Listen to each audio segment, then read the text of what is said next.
Listen up, America. It's the Adam Harman Show. We are here and we are back. So good to have you listening out there in listener land.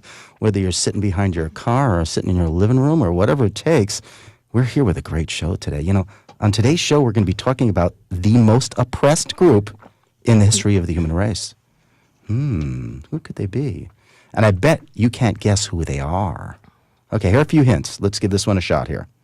In sheer numbers, they're larger than all other oppressed groups combined. Big group. Second hint. The human race could not survive without them. That's interesting. Okay, here's your last hint. Here we go. Every one of you listening knows at least one of them. That's for sure. If you haven't guessed it yet, here it is. The answer is women. That's right. Now, before I lose my male audience, this is not a man-hating, bra-burning, women liberation show. We have women giggling in the background here. W. Leroy, cosmic astrologer. I am here. And she is here, and she's laughing at me. You know, I'm just here to state a few interesting facts and tell some compelling stories to help shed some light on the challenges that our society has placed on a large group in our population. That's it. Right now, the average woman's salary, I found this hard to believe, I did some research on it, is 30% less than the average man's salary, often for the same job. That's crazy. Throughout history, women have literally been treated as worthless property to be handed off to their husband along with a few heads of livestock to sweeten the deal. That's the concept of dowries. In certain parts of the world, this practice is still going on today. That's crazy. And gentlemen out there, think about this one. Have you ever walked past a construction site, had some guy with a big belly on him, catcall you, say something inappropriate to you, then worry if you're going to be jumped in an alley and be raped in a dark alley? That sounds horrible, right? It sounds horrible to me. Women go through this every single day in America and abroad. If you've got a mother that you love, a wife or a girlfriend that you adore, or just a female friend you really respect, isn't it about time you gave them their props for putting up with these challenges? Challenges you don't have to go through. They have earned their street cred. So I think that's really important. And for you ladies out there, we got you at the Adam Harman Show. We got your back. And we've got a great show today. A really great show. Our guest today has dealt with and conquered oppression throughout her life. I dare say she is truly a profile in courage. If we're lucky, she'll share some of her battles and major victories here on the Adam Harman Show today. Dr. Linda Ellison is an expert in health, nutrition, and culture. She is the former director of reproductive, maternal, newborn, and child health programs for the United Nations Millennium Development Goals of West Africa region. Pretty impressive. In this capacity, Dr. Ellison strategized and implemented multi-pronged health systems that reduced malaria morbidity and mortality in pregnant women and children under the age of 5 in West Africa. That is a rough part of the world. With 86%, and reduced it by 86% through medical access and agricultural programs, and most of which she came up with herself. So this is going to be a really, really great set of stories we're going to be listening to here today. Dr. Ellison is currently using her skills, developing and building successful international aid programs to advise and mentor startups in the digital health and mid-tech verticals.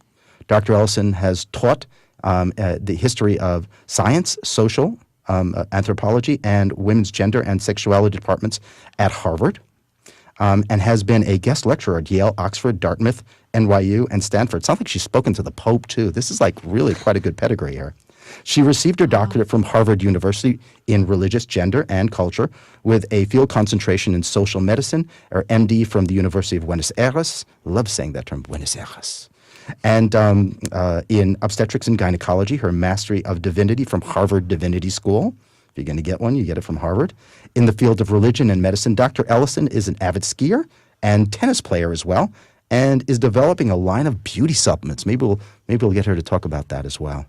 Dr. Linda Ellison, welcome to the Adam Harman Show. Thanks so much, Adam. Thanks for having me. I really appreciate it. Oh, my goodness. So great to be here. You know something? We need to profile and put a focus on women who are willing to be able to do what it takes to make changes in this world. Because for so many years, past the birth of Christ, women have been dealing with lots of challenges. I mean, wouldn't you agree? Lots of people deal with lots of challenges daily, and That's high in my focus are women for sure. There we go. That's very modest of you. There we go. You know, since women are the longest, have the longest history of oppression, can you tell us how oppression has affected your life and how you've overcome it during your life? Well, you know, oppression is a tricky term because there are so many layers. Ethnicity, gender, race, sexuality, religion. These are all categories we use to categorize and contain one another. Not to mention those who are often the victims of oppression don't spend too much time thinking, hey, I'm oppressed. They're too busy, you know, with their lives. And that's the beautiful thing about humanity, really, that people overcome oppression every day by living and loving. You know, that's really quite profound, and I appreciate that response as it relates to it. You know, oppression is a very, very interesting term.